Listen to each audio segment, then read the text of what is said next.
234년 오장원에서 제갈량의 별이 진 후 천하는 잠시 숨을 고르었다. 위나라는 겉으로는 조씨 황실이 다스리고 있었다. 그러나 진짜 권력은 서서히 다른 곳으로 흘러가고 있었다. 사마이. 그는 평생 제갈량의 그늘 아래 살았다. 싸우지 않고 버티며 기다리고 또 기다렸다. 그리고 공명이 사라진 자리에서 사마이는 비로소 고개를 들었다.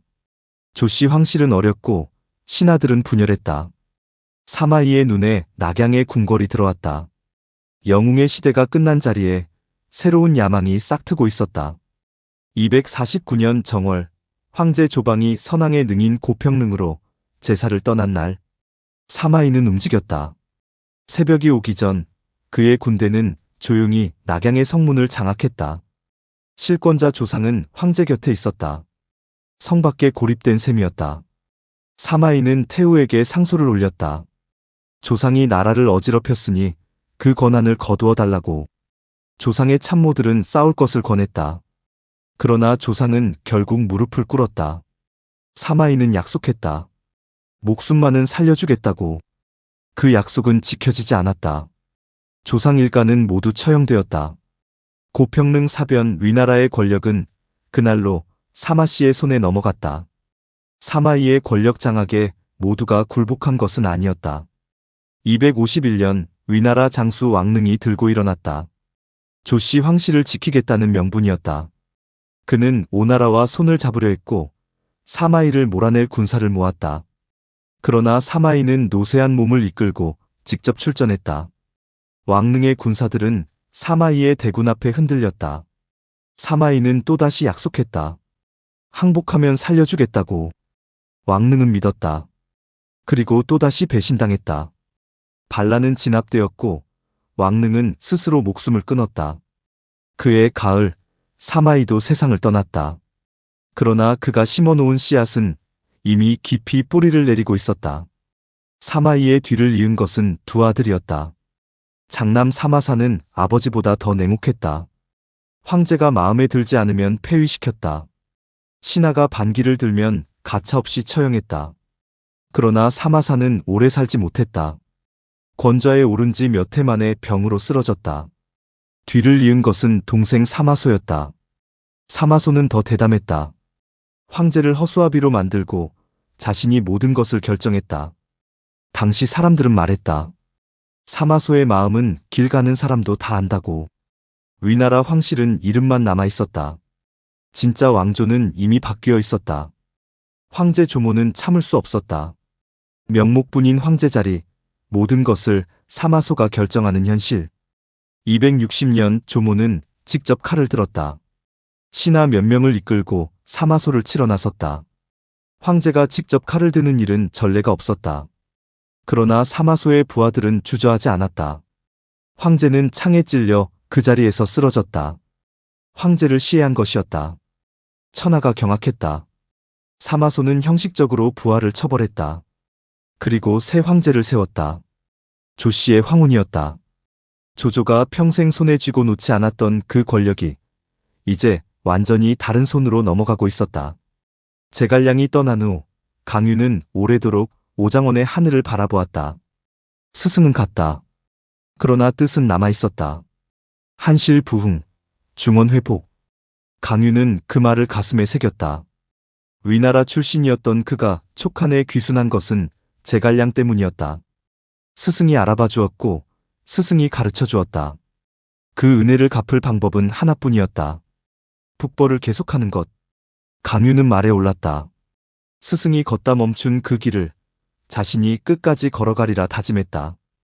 비록 이길 수 없다 해도 멈출 수는 없었다. 강유는 멈추지 않았다. 한 번, 두 번, 세 번. 북벌은 계속되었다. 이기면 전진하고 지면 다시 준비했다. 그렇게 9번을 출정했다.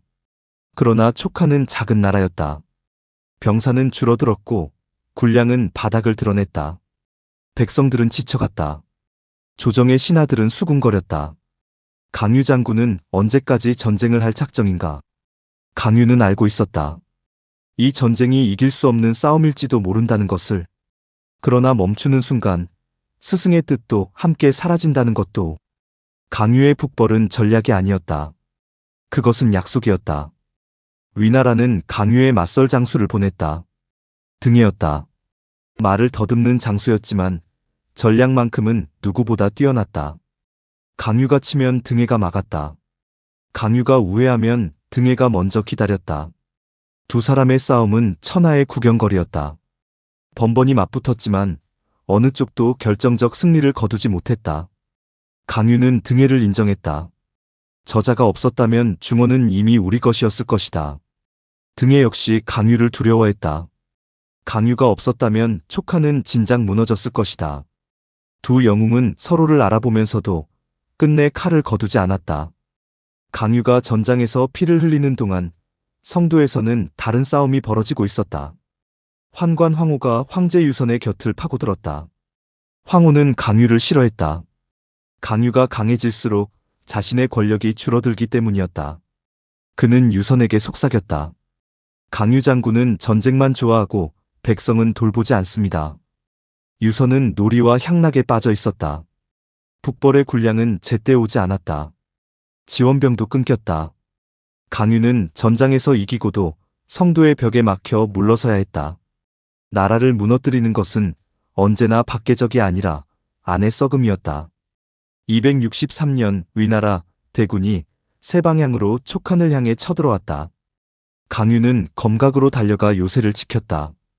검각은 천혜의 요지였다. 정면으로는 뚫을 수 없었다. 강유는 버텼다. 그러나 소식이 들려왔다. 등해가 험한 은평 산길을 넘어 성도 코앞까지 나타났다는 것을. 강유는 성루 위에 홀로 섰다. 지원군은 오지 않았다. 성도에서는 아무 연락도 없었다. 그는 북쪽 하늘을 바라보았다. 스승이 그토록 가고자 했던 중원이 저 너머에 있었다. 강유는 눈을 감았다. 이 싸움의 끝이 어디인지 그는 이미 알고 있었다. 263년 가을, 등해는 아무도 생각지 못한 길을 선택했다. 은평. 사람이 다닐 수 없다는 험산 절벽이었다. 그러나 등해는 그 길로 갔다. 병사들은 절벽을 밧줄로 내려왔다. 담요에 몸을 싸고 굴러 내려오기도 했다. 먹을 것도 없었고 쉴 곳도 없었다. 수십 명이 절벽 아래로 떨어졌다. 그러나 등해는 멈추지 않았다. 불가능한 길의 끝에 촉한의 심장 성도가 있었다. 강유가 검각에서 정면을 막고 있는 동안 등해는 뒤통수를 치고 있었다. 촉한은 그 사실을 까맣게 모르고 있었다. 위군이 성도 코앞에 나타났다는 소식이 전해지자 성도는 순식간에 뒤집혔다. 강유는 검각에 있었다. 지원군도 없었다. 성도를 지킬 병력은 사실상 없었다. 백성들은 짐을 이고 거리로 쏟아져 나왔다. 신하들은 우왕좌왕했다. 누군가는 오나라로 도망치자 했고 누군가는 남쪽 산으로 피하자 했다. 황제 유선은 옥좌에 앉아 말이 없었다. 유비가 평생을 바쳐 세운 나라, 제갈량이 목숨을 걸고 지킨 나라가 하루아침에 무너지려 하고 있었다. 성도의 하늘에는 먹구름이 가득했다.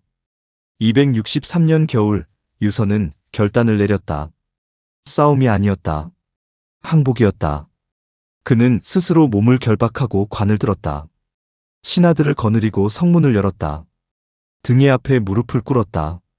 유비가 맨손으로 시작해 세운 나라, 관우와 장비가 피로 지킨 나라, 제갈량이 눈물로 지탱한 나라가 그렇게 끝났다. 항복문서에 옥새가 찍혔다. 촉한, 건국 43년. 유선은 고개를 들지 못했다. 성루에서 촉한의 깃발이 내려졌다.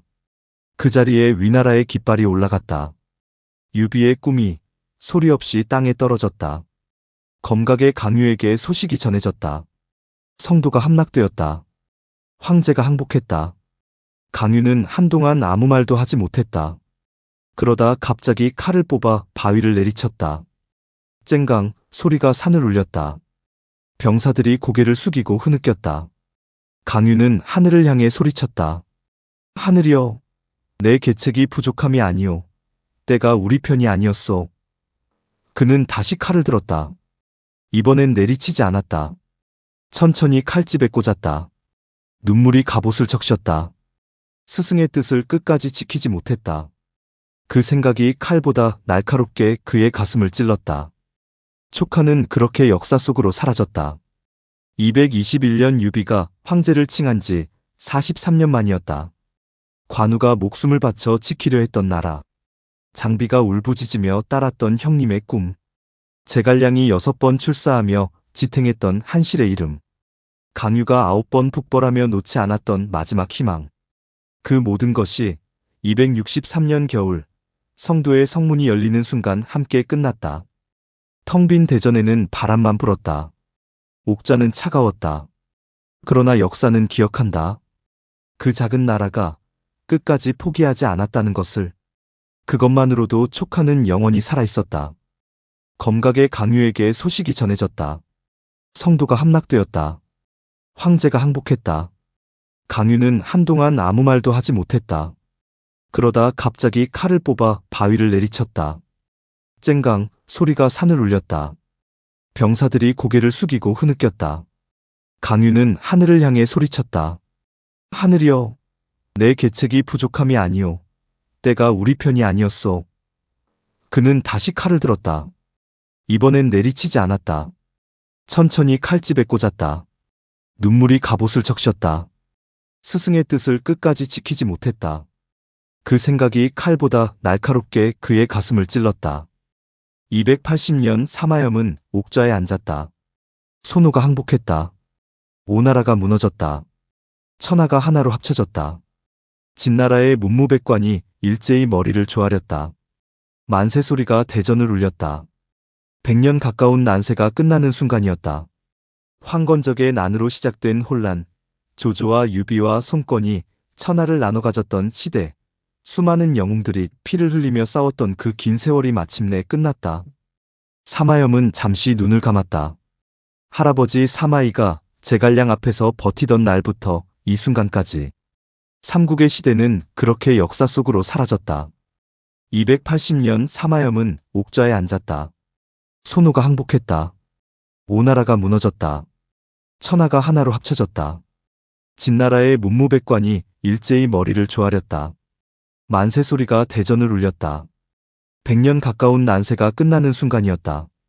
황건적의 난으로 시작된 혼란, 조조와 유비와 손권이 천하를 나눠 가졌던 시대, 수많은 영웅들이 피를 흘리며 싸웠던 그 긴 세월이 마침내 끝났다. 사마염은 잠시 눈을 감았다. 할아버지 사마이가 제갈량 앞에서 버티던 날부터 이 순간까지 삼국의 시대는 그렇게 역사 속으로 사라졌다. 제갈량이 세상을 떠난 지 수십 년이 흘렀다. 그러나 백성들은 그를 잊지 않았다. 오장원 언덕에, 성도 거리에, 한중 산자락에 사당이 세워졌다. 제사 때면 사람들이 모여들었다. 벼슬아치도 농부도 아이도 함께 고개를 숙였다. 공명은 이기지 못했다. 중원을 되찾지도 못했다. 그러나 그는 끝까지 자리를 지켰다. 사리사욕 없이 죽는 날까지 맡은 바를 다했다. 사람들은 그것을 기억했다. 이기는 자보다 끝까지 버티는 자가 더 오래 기억된다는 것을 제갈량은 자신의 삶으로 증명했다. 난세가 끝났다. 100년 가까운 전쟁이 멈추었다. 논밭은 황폐했고 마을은 비어 있었다. 그러나 사람들은 다시 씨앗을 심었다. 봄이 오면 새싹이 돋았다. 아이들이 태어났다. 삶은 계속되었다. 영웅들은 천하를 위해 싸웠다고 했다. 그러나 정작 천하를 이루는 것은 이름 없는 농부의 손이었고, 안악의 눈물이었고, 아이의 웃음이었다. 난세가 남긴 것은 상처만이 아니었다. 그 상처를 딛고 다시 일어서는 사람들의 이야기가 있었다. 그것이 진짜 역사였다. 장강은 오늘도 흐른다. 조조가 적벽에서 통곡하던 그 강이, 손권이 오나라를 세우던 그 강이, 유비가 눈물로 건너던 그 강이. 영웅은 가도 강은 남는다. 삼국의 시대는 끝났다. 그러나 그 이야기는 끝나지 않았다. 1000년이 지나도 사람들은 그 이름들을 부른다. 조조, 유비, 손권, 관우, 장비, 제갈량. 그들이 꿈꾸고 싸우고 울고 쓰러진 이야기. 그것은 단순한 역사가 아니었다. 인간이 살아가는 방식에 대한 가장 오래된 이야기였다. 강물은 흐른다. 이야기도 흐른다. 그리고 우리는 그 흐름 속에 서 있다.